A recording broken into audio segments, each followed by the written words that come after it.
Welcome to another exercise for the workbook Statistics. This time I'm going to focus on the covariance and correlation as ideal types of measures of association. So let's get to the exercise. Here we have for 5 students the final grade of their A levels and their final university degree are summarized in the table below. So here 2 variables and 5 observations each. Our tasks for this now: calculate Pearson's correlation coefficient to quantify the strength of the relation. Well, let's get through to it. So I'm going to copy the table as is, and then I'm going to expand this. First, I'm going to expand this for 3 additional rows. For this, I'm going to call the grade X and the university result Y. However, this is just an arbitrary assignment. Neither for the covariance nor for the correlation coefficient doesn't matter which is X, which is Y. So here I'm going to add, as I said, 3 rows. The first row is all the X values squared. So 1.2 squared, 2.1 squared, 1.7 squared, 2.3 squared, and 1.4 squared. Then I'm going to do exactly the same thing for Y. So Y squared is 3.1 squared, 2.1 squared, 2.3 squared, and so forth. And finally, the last row, that's X times Y.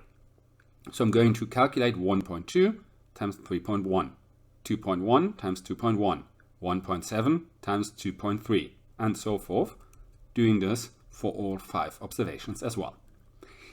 This is all the rows I need to add, but then I need to add, well, at least one column. I'm going to split this up in 2. So first off, I'm going to sum up all these 5 rows, get the row total for all 5 of them, and then I'm going to get the averages by simply dividing the sums by 5. So 8.7 by 5, 11 by 5, and so forth, giving me those results. That's actually the 5 values I need here. So it doesn't matter how I get to them. I could use the sums here, I could leave them out.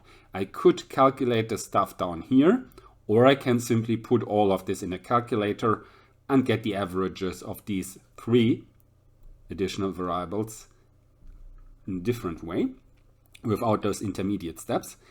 In the end, it doesn't matter. It matters that I get all these 5 different results, because those are the 5 values I'm going to need in my formula for the correlation coefficient. If we take a look, we see here, up here, that average of X times Y. That's the last one, that's a 3.694. Then we have minus average of X times average of Y. That's 1.74 times 2.2. That's actually the upper part here. That's the covariance. Then I'm going to divide this first by this first square root. That's the standard deviation of X, which is just the average of X squared.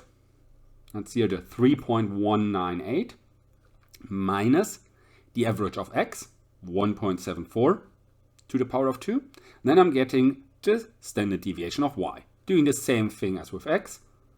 Average of Y squared, 5.088 minus 2.2 squared. Well, it looks exactly like this. So I'm going just to take all these averages from the last column, those here, and down here, that's the X squared average, Y squared average, that's X average squared, Y average squared. Going to put them there, going to calculate the correlation coefficient for this, giving me an end result of minus 0.6518. That's then something I can interpret. On the one hand, I see it's negative. So it's a negative relation. Those students who are good in school usually are worse in university, or vice versa. And I can also say something about the strength. That's the important aspect. I see here I have 0.134 for the covariance. This doesn't look so big, but there's actually no point of reference for the covariance. Here I have a point of reference. I know the smallest it can get is -1, the largest is 1. The closer to 0 it is, the weaker the relation is.